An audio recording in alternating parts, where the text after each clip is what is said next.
Kesempatan pada siang hari ini saya hadir di sini beserta teman-teman dari DPP PAN, termasuk juga dari tim pengacara untuk menjadi saksi pelapor terhadap apa yang telah disampaikan dugaan pencemaran nama baik oleh saudara Mu'annas Al-Aidid yang telah saya laporkan beberapa waktu yang lalu. Jadi sini saya memberikan keterangan penjelasan kepada penyidik tentang pernyataan dari saudara Mu'annas yang saya anggap dan juga itu merupakan bagian dari pencemaran nama baik terhadap saya.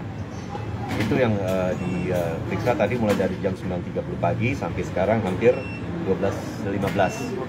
Ada barang bukti yang dibawa, Bang Edi? Ya, ada beberapa, tentu ada beberapa bukti tertulis berupa cuitan dari saudara Mu'annas yang tadi sudah kita sampaikan.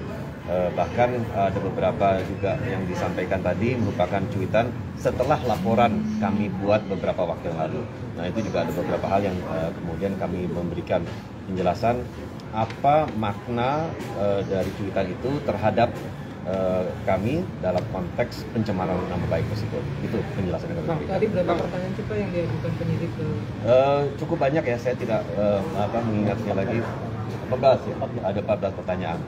Pak Edi, kalau dari polisi atau dari terlapor sendiri akan ada upaya mediasi nggak sih? Saya tidak tahu ya, saya hanya menjalankan kewajiban saya sebagai warga negara yang baik untuk memenuhi panggilan dari polisi untuk memberikan penjelasan.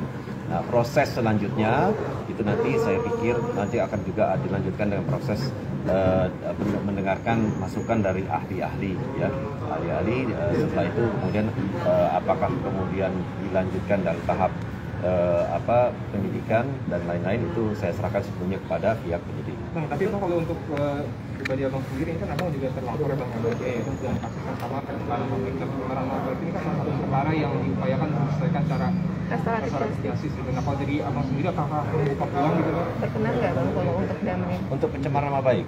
Iya, untuk kasus pencemaran. Ya, saya kembali lagi, saya kan nggak tahu apa yang membuat yang bersangkutan kemudian melaporkan saya dengan pencemaran nama baik. Di mana pencemaran nama baiknya, saya kira itu merupakan hal yang saya serahkan sepenuhnya kepada pihak penegak hukum ya, untuk menyelidiki. Karena kalau dilihat dari cuitan saya tidak pernah mencemarkan atau menuduh, apalagi menuding ya. Saya justru cuitan saya itu pada intinya konsepnya itu meminta penegakan hukum bagi mereka yang melakukan tindakan penganiayaan terhadap seseorang ya.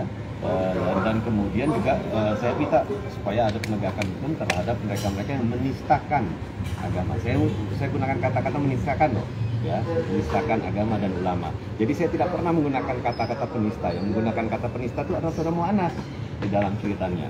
Saya selalu menggunakan kata menistakan. Berarti artinya tidak terfokus pada Ade Armando juga, Ade Armando sendiri Pak? Begini, kalau yang namanya menistakan itu kan sebuah perbuatan ya, bukan pelaku. Ya. Misalnya kalau kita bicara merampok itu kan perbuatan, perampok itu pelakunya. Ya. Dan misalnya kalau kita bicara kemudian masalah pelaku itu, yang kemudian pelaku dinyatakan perampok itu kan siapa yang menyatakan itu? Pengadilan kan. Ya. Nah, jadi menurut saya mencuri itu perbuatan kan. Pencuri siapa? Itu pelakunya. Siapa yang pelaku itu dikatakan pencuri kapan? Setelah dinyatakan oleh pengadilan. Jadi saya tidak pernah menuduh seseorang tanpa ada sebab. Pak Edi, Ade Armando meminta Pak Edi membuktikan adanya penistaan agama itu Pak. Itu tanggapannya seperti apa?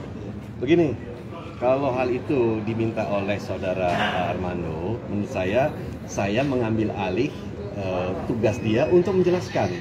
Sesungguhnya penjelasan mengenai apakah menistakan agama dilakukan oleh Ade Armando atau tidak, itu harus dia menjelaskan. Kepada siapa? Kepada penyidik. Dalam kapasitas apa? Kapasitas dia sebagai tersangka dalam kasus dugaan penistaan agama. Gitu. Itu kurang lebih. Cuitannya dinilai berbahaya Pak. Ade Armando meminta menghapusnya, itu gimana tanggapannya? Begini, menurut saya Ade Armando itu jangan playing victim, ya, bahwa kondisinya saat ini adalah akibat dari pernyataan atau sikap orang lain, bukan. Jadi menurut saya kalau berbahaya atau tidak ya jangan playing victim lah. Edi penjelasan sedikit nanti Pak Edi membuka peluang untuk damai nggak sih dengan terlapor? Saya mengikuti aturan hukum yang berlaku saja. Jadi saya tidak mau berasumsi apapun. Saya akan mengikuti apa yang sudah digariskan